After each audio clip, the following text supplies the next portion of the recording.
Assalamualaikum warahmatullahi wabarakatuh.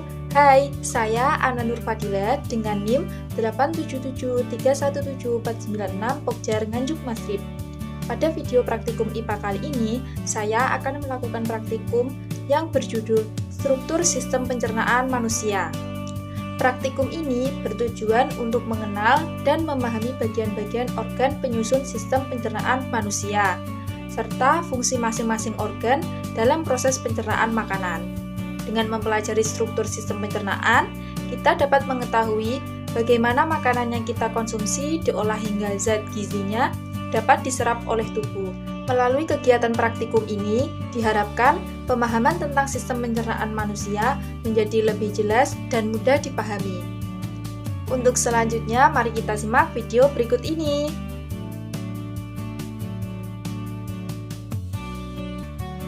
Nah, pada video ini saya akan menjelaskan struktur sistem pencernaan manusia berdasarkan urutan jalannya makan. Proses pencernaan dimulai dari mulut. Di dalam mulut, makanan dikunyah oleh gigi agar menjadi lebih halus dan dicampur dengan air liur yang mengandung enzim untuk membantu proses pencernaan. Setelah itu, makanan yang dikunyah akan masuk ke esofagus atau kerongkongan. Esofagus berfungsi menyalurkan makanan dari mulut menuju lambung melalui gerakan otot yang disebut dengan gerak peristaltik. Selanjutnya, makanan masuk ke dalam lambung. Di dalam lambung, makanan diaduk dan dicampur dengan asam lambung serta enzim pencernaan sehingga menjadi lebih lembut dan mudah untuk dicerna. Di sekitar lambung terdapat beberapa organ pendukung pencernaan. Yang pertama adalah hati. Hati berfungsi menghasilkan cairan empedu yang membantu mencerna lemak. Cairan empedu kemudian disimpan sementara di dalam kantung empedu sebelum disalurkan ke usus halus saat dibutuhkan. Selain itu, terdapat pankreas. Pankreas menghasilkan berbagai enzim pencernaan untuk membantu memecah karbohidrat, protein, dan juga lemak.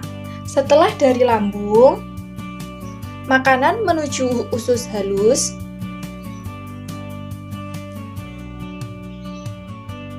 Disinilah sebagian besar proses pencernaan dan penyerapan zat-zat makanan terjadi. Nutrisi yang dibutuhkan tubuh akan diserap melalui dinding usus halus dan masuk ke dalam aliran darah. Sisa makanan yang tidak dapat diserap kemudian bergerak ke usus besar. Usus besar berfungsi menyerap air dan mineral yang masih tersisa serta membentuk sisa makanan menjadi fases. Fases yang telah terbentuk akan disimpan sementara di dalam rektum hingga fases siap dikeluarkan dari tubuh. Tahap yang terakhir adalah anus.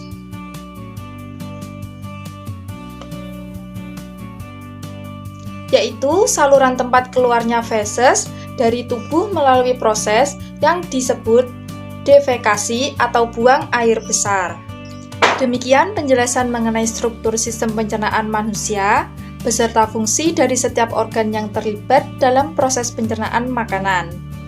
Mulai dari mulut, esofagus, lambung, usus halus, usus besar, rektum, hingga anus.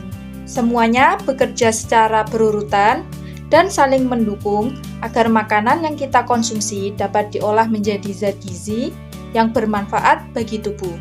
Selain itu, organ pendukung seperti hati, kantung empedu, dan pankreas juga memiliki peran penting dalam membantu proses pencernaan. Melalui praktikum dan pengamatan ini, kita dapat memahami bahwa sistem pencernaan merupakan salah satu sistem yang sangat penting bagi kelangsungan hidup manusia. Oleh karena itu, kita perlu menjaga kesehatan organ pencernaan dengan menerapkan pola makanan bergizi seimbang, minum air putih yang cukup, serta membiasakan hidup sehat.